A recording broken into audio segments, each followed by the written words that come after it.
I agree. If I'm starting with us, like I should have jumped in on my own, and I think I started to. Yeah, you did. But at first, I was trying to give you the opportunity to fix it, and or like collect your thoughts and get them out. And I should have just been like, I should have just jumped in there when it was tough. And I do agree with you. Like, both of your characters, I've seen foreign landlords, so it's whatever. But I don't have much experience with people like that. And when I do, it does irritate the heck out of me. So when I'm going through it and like he would grab your pen or say, "Oh yeah, blah blah," like that was really tough. And I'm sure you saw it on our face a lot, like the frustration. So that would really be hard for me. But I think what I really wanted to focus on was the money between you two. I feel like that was the only thing you guys could initially agree on. And then we could get to the other things. So I was so glad that we got that out of the way. Like you said, there's our first agreement, guys. I would say that once we actually, in my opinion, I felt like a real switch in the whole thing happened when we audibly said, "Hey guys, here's our first agreement." That's true. That's true because I was going to continue to hammer, but like once you said that, I was like, you know what? It's time to like start ending this. Once we finally everyone was on board, and I said, "Hey."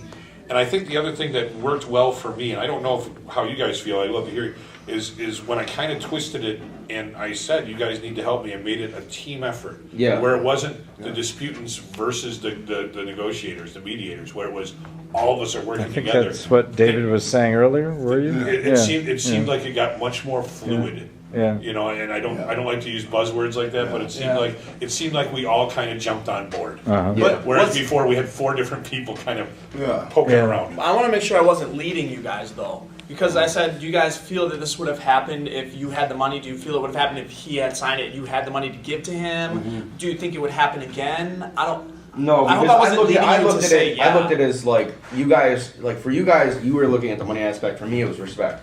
So you weren't leading me at all. That was the point I wanted to hammer home, was the respect part of it. Okay. And like that's where you picked in, and you were like, all right, so it's respect. When I figured out the respect thing, when you said the money is important in my country, but respect is more. Yeah. And then Alan had said something about, is this your first apartment?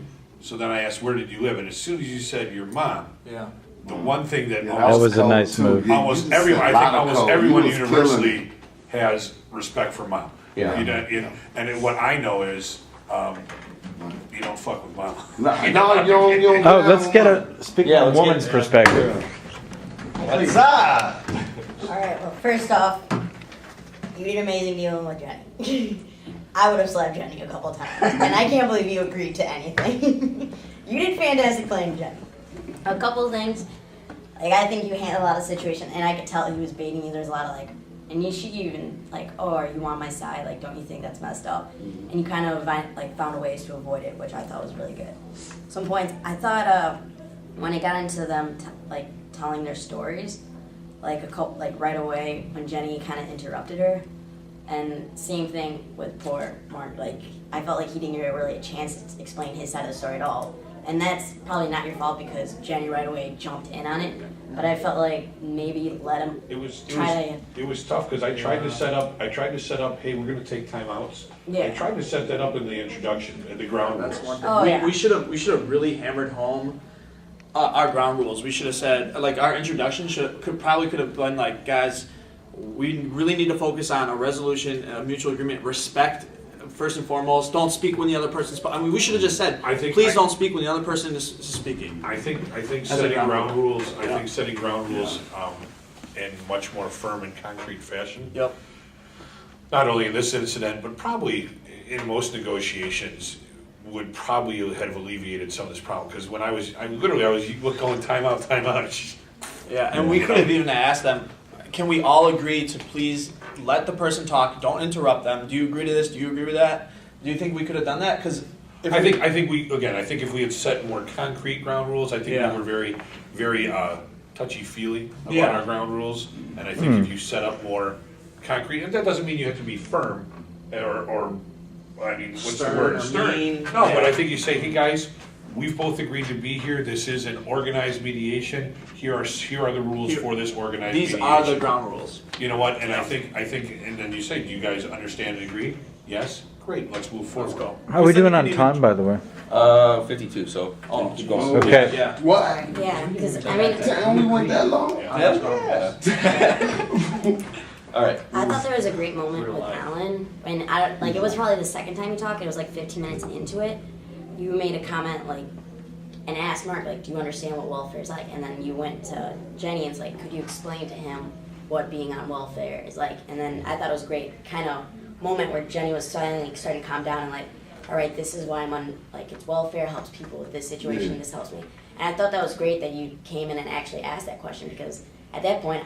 He is an immigrant, so I don't know if he actually, in fact... If he knew. Yeah, and I thought that was really great that you actually asked that question for him to clarify. Because he didn't really want to sign something about welfare, and really, that's the only way he would have got his money. Yeah. So at least understand that that's how you get it. But man. like she said, it gave me a chance to calm down and not be all fast or be all wild. I had to explain a technical thing. And at least it showed your point of view, like the reason why I'm on Gather. welfare is, and I thought that was just, Ah, you're I thought right. that was a great question, and I thought that was a really great way to. I hear you.